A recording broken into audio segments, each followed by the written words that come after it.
নমস্কার বন্ধুরা, তেল ছাড়া রান্নার পর্ব 8-এ আজ আমি রান্না করে দেখাবো এঁচোড়ের ডালনা। রান্নাটি প্রথম থেকে শেষ পর্যন্ত দেখার অনুরোধ রইল। প্রথমে কড়াইতে ফোড়ন দিয়ে দিচ্ছি তেজপাতা, শুকনো লঙ্কা, জিরে আর ছোট এলাচ। এটা আমি ভালো করে ভেজে নেব। এর মধ্যে একটু জল দিয়ে দিচ্ছি।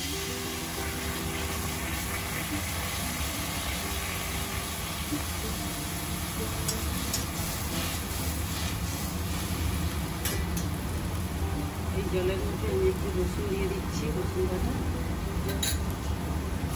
জল দিয়ে এটাকে আমি ভেজে নিই।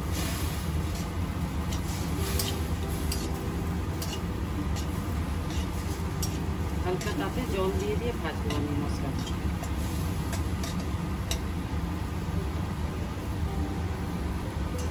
পরে কিছুটা গ্রেট করে রাখা আদা,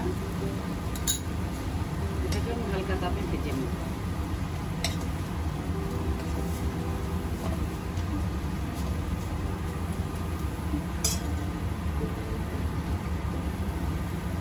একটু জল দিয়ে দিয়ে ভাজবো এটা।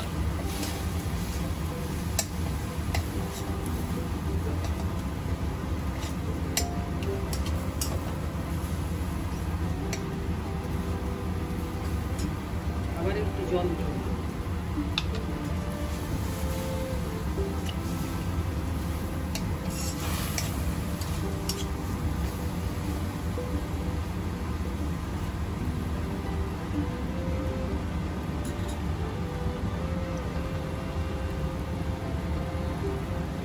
এরপরে এর মধ্যে আমি একটু হলুদ গুঁড়ো দিয়ে দিচ্ছি।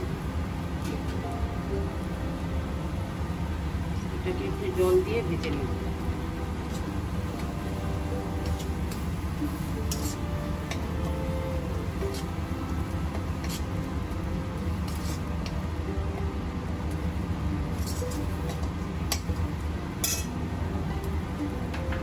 এরপরে আমি বেটে রাখা পেঁয়াজটা দিচ্ছি। এটাতে আর জল দেবো না, পেঁয়াজে এমনিতেই জল আছে, সেই জলটা দিয়ে আমি ভেজে নিচ্ছি।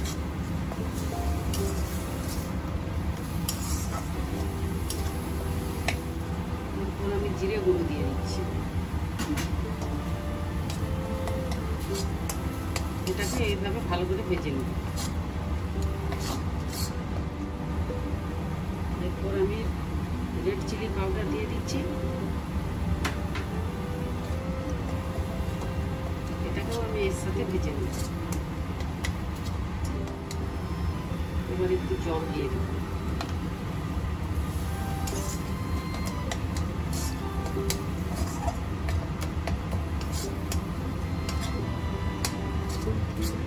তারপরে এটাতে কাটে রাখা টমেটোটাও দিয়ে দিচ্ছি।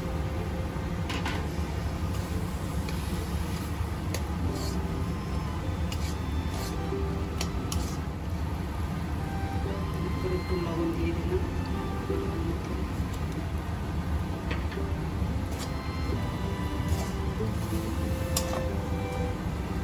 এবার এটাকে আমি ভালো করে ভাজতে থাকবো।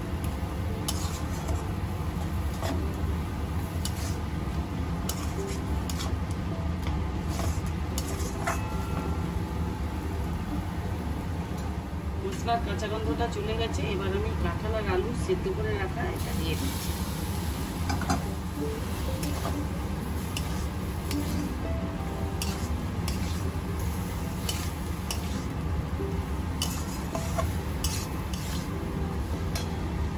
আর একটু পরিমাণ মতো লবণও দিয়ে দিচ্ছি। দিয়ে এটাকে আমি ভালো করে কষতে থাকবো।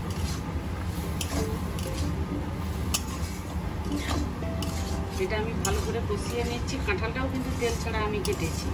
এটা প্রথমে এক টুকরো কাঁঠাল নিয়ে কিছুটা পরিমাণ জল দিয়ে 1 কাপ মতো আটা দিয়ে দিলে, তারপরে কাঁঠালের পিসগুলো আস্তে আস্তে করে কেটে জলের মধ্যে দিয়ে দিলাম। তারপর এবার নিজের মতো করে ইচ্ছা মতো সাইজে আমি কেটে নেব। তখন আর ওই আটাটা হাতে আর তেল দিতে হবে না, কাঁঠাল এমনিতেই কাটা হয়ে যাবে।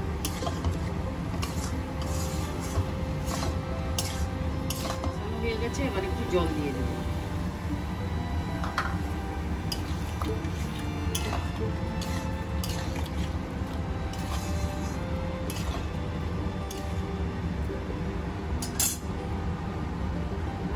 একটু ঢেকে দিব। এরপর খুলে দেখব।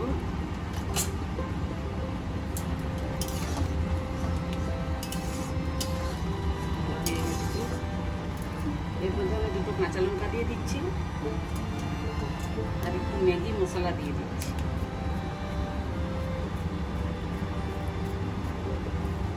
দিয়ে আবার কিছুক্ষণ আমি ঢেকে দেব। এরপর খুলে দেখব।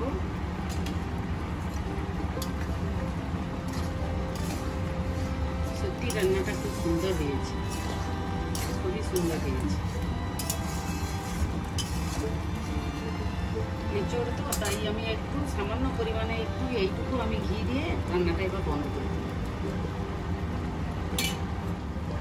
রান্নাটা আমার কমপ্লিট হয়ে গেল। আমি যেভাবে রান্না করলাম আপনারা সেভাবে একবার রান্না করে দেখুন, আশা রাখি খুবই ভালো লাগবে। দেখা হচ্ছে পরের ভিডিওতে।